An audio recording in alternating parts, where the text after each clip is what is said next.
নজর রাখবো পরবর্তী সংবাদে।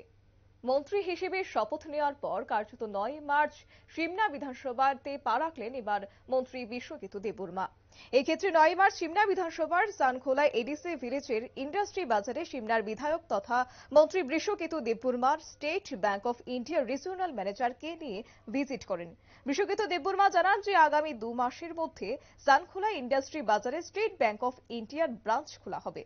বিগত 5 বছর সময়কালে বিধায়ক সোনারাম ইন্ডাস্ট্রি বাজারের মধ্যে একটি বিল্ডিং কনস্ট্রাকশনের কাজ শেষ করেন। এই বিল্ডিং এর মধ্যেই নতুন ব্যাংক স্থাপন করা হবে বলে তিনি জানিয়েছেন। তবে আজকের এই বিষয়কে কেন্দ্র করে মন্ত্রী বিশ্বজিৎ দেববর্মা কি বলছেন শুনবো।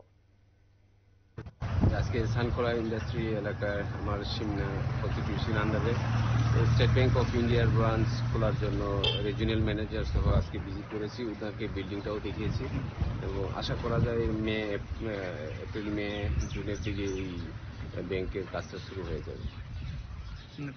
কতটুকু সময় লাগছে এই বিল্ডিংটা তুলতে? তো আমার লাস্ট 5 ইয়ার্স টেনিউরেই হয়েছে, 2018 থেকে 23-এর মধ্যে হয়েছে। এখন আশা করি হয়ে যাবে। দেখি সরকারের জায়গায় না, এটার জায়গাটা সরকারি আছে এবং বিল্ডিংও সরকারি জায়গায় করে দিয়েছে। আপনারা শুনলেন মন্ত্রী বিশ্বজিৎ দেববর্মার বক্তব্য।